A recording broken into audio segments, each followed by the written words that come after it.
Bienvenue sur le podcast de nouvelledanse.com. Ici, on parle de danse, de danseurs sans retenue.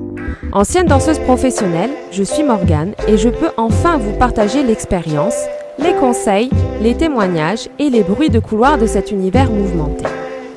Le podcast est disponible sur de nombreuses plateformes, alors n'hésitez pas à vous abonner pour ne rien rater.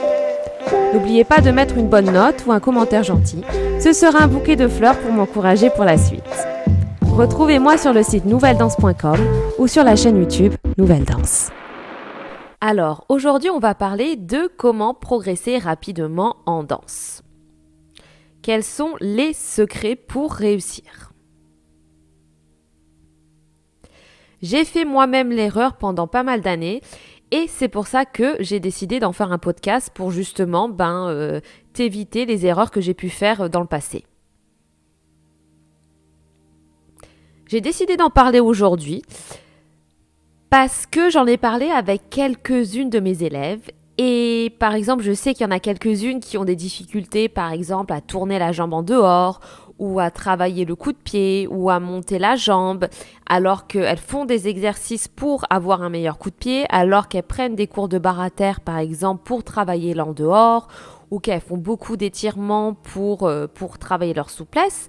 Mais elles n'arrivent toujours pas à progresser malgré ces mois, peut-être même ces années d'exercice de pratique. Et pourquoi ? Pourquoi elles n'y arrivent pas ? Parce que le problème, il n'est pas forcément là. Il n'est pas forcément sur le sujet en particulier. C'est-à-dire que le problème n'est pas forcément seulement ton coup de pied. Le problème n'est pas seulement ton en dehors ou ta souplesse, mais il vient d'autre part. Je vais prendre un exemple très bête. Par exemple, tu peux avoir des douleurs au niveau du cou et finalement, le cou n'est pas le problème, mais ça peut venir du bas du dos, ça peut venir peut-être même du pied. Vice-versa, peut-être que tu as des problèmes au niveau du pied, au niveau de la cheville et finalement, le problème ne vient pas de ta cheville en soi, mais ça peut venir de beaucoup plus haut, ça peut peut-être même venir d'un problème de dents, ça peut venir peut-être d'un torticolis ou autre chose. Et c'est la même chose en fait en danse et c'est pour ça qu'en fait il faut voir plus loin que le problème du coup de pied. Et en fait ce qui va te permettre de te renforcer et de progresser. Et mes élèves, ceux qui me connaissent le savent, mais c'est ta ceinture abdominale, c'est ton centre. Il ne faut pas chercher midi à 14h, sans ça tu ne pourras pas progresser. Dis-toi, et c'est pour ça qu'on appelle ça le centre, c'est le centre de tout. Tu auras beau travailler ton coup de pied, mais peut-être que quand tu vas te lever, tu ne sauras pas l'utiliser, tu ne pourras pas tendre ton coup de pied à fond parce que justement, tu n'es pas encore compact, assez solide à ce niveau-là. C'est pareil avec ton en dehors. Je sais que mon en dehors, je l'avais travaillé quand j'étais petite au conservatoire. Je me souviens que je faisais pas mal d'exercices et quand j'étais au sol, j'étais en dehors. Mais dès que je me levais, dès que je faisais mon cours de danse, je sentais que en fait, j'étais un peu bloquée. Je sentais que je pouvais pas vraiment tourner mes jambes en dehors alors que je savais que je pouvais les tourner plus en dehors. Je pense que tu sais cette sensation-là en fait. Tu sais que tu peux, mais tu n'y arrives pas. Et c'est super frustrant. Et du coup, ça m'a bloquée comme ça pendant des années en me disant « Ok, je suis pas en dedans, mais je sais que je peux aller plus loin et je comprends pas pourquoi. » Et tout simplement parce qu'il me manquait cette force-là, il me manquait cette tenue, il me manquait cette sangle abdominale. Et c'est pareil avec la souplesse. J'étais assez souple. En soi, je veux dire, j'étais pas raide, j'étais pas non plus un caoutchouc, mais j'étais quand même souple. Même à la barre, je pouvais pas forcément lever les jambes très très hautes parce qu'il me manquait ce renforcement-là, il me manquait cette force au niveau de la ceinture abdominale. Et c'est en grandissant, c'est en étant finalement professionnelle, donc ça a été quand même un peu sur le tard, où je me suis aperçue qu'il me manquait cette force-là au niveau de mon centre. Le moment où j'ai commencé à me renforcer, et pas à faire 10 000 abdominaux, mais à les faire bien régulièrement, à faire des exercices adaptés, à faire une petite routine et pas faire une série de 2 heures d'abdominaux, parce que là, tu risques seulement de les faire mal et de te faire mal, mais en essayant aussi d'aborder les cours de danse différemment, c'est-à-dire essaye de te focaliser un petit peu moins sur « Ok, il faut que je pointe mon pied à fond », mais peut-être si tu n'arrives pas à pointer ton pied à fond, essaie de penser peut-être un peu plus à ta posture en disant en essayant de penser, est-ce que là, je sens ma ceinture abdominale? Est-ce que je sens mes abdos ou pas? Parce que des fois, j'aime bien communiquer avec mes élèves et je leur demande, ok, est-ce que là, vous sentez vos abdos? Et la plupart du temps, ils me disent, ben non. Voilà.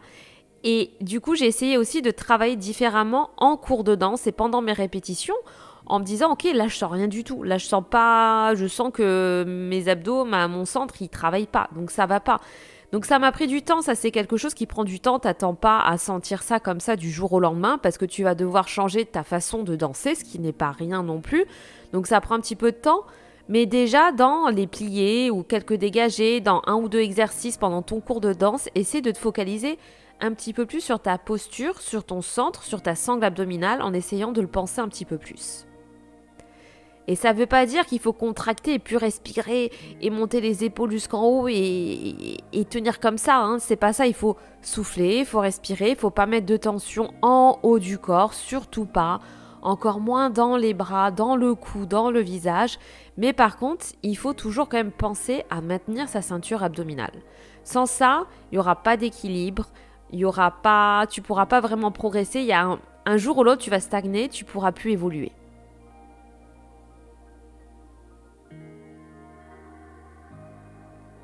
Et je le vois vraiment, je sais que c'est un travail que je fais énormément avec la plupart de mes élèves, où il y en a beaucoup qui me parlent, je suis pas en dehors, j'ai pas le coup de pied ou quoi que ce soit.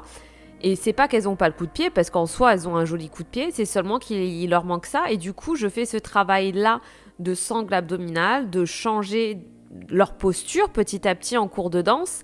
Et là, je vois que, elles tiennent mieux les équilibres. Je vois des pointes de pied qui sont un peu mieux tenues. Un en dehors que je voyais pas auparavant. Donc ça joue sur tout, en fait. C'est un effet vraiment domino sur tout ton corps, sur ta posture, sur ton port de tête, sur ta façon de tenir tes bras, surtout sur ta technique, surtout, tu seras beaucoup plus à l'aise.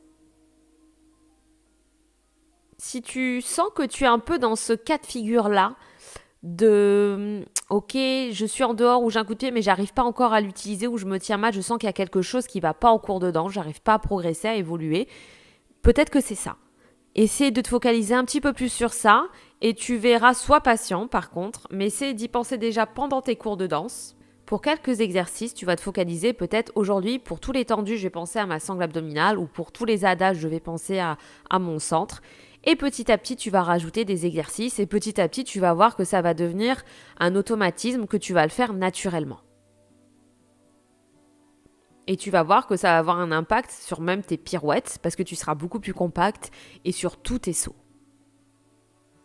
Et aussi sur tes pointes parce que c'est ce qui manque énormément et c'est pour ça que je propose des ateliers pointes toutes les 2 semaines où je leur donne aussi des exercices de renforcement musculaire parce que c'est ce qu'il faut, parce que la plupart du temps, sur pointe, qu'est-ce que je vois ? Je vois souvent des filles qui montent sur pointe et qui cambrent ou qui poussent les hanches en avant. Et c'est pas forcément une question de manque de force au niveau des chevilles ou du coup de pied. C'est seulement un manque de maintien, un manque de force au niveau de ta ceinture abdominale. Et ça, justement, ce travail-là, ça va énormément t'aider sur pointe.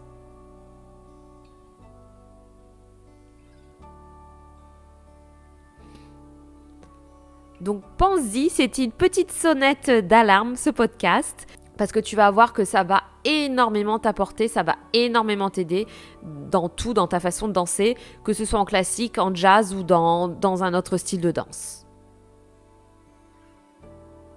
C'est fini pour ce podcast. Donc surtout, je veux que tu travailles ton centre et dis-moi, contacte-moi dans quelques mois si tu sens une évolution, si tu sens un changement dans ta façon de danser. En tout cas, n'hésite pas à t'abonner, partager et liker. On se retrouve bientôt dans un nouveau podcast. Je te fais plein de gros bisous. Ciao, bye. Bon, voilà, il est temps de faire sa révérence. Merci d'avoir partagé ce moment de danse et d'expérience. Le podcast est disponible sur de nombreuses plateformes, alors n'hésitez pas à vous abonner pour ne rien rater. N'oubliez pas de mettre une bonne note ou un commentaire gentil, ce sera un bouquet de fleurs pour m'encourager pour la suite. Retrouvez-moi sur le site nouvelledanse.com ou sur la chaîne YouTube Nouvelle Danse.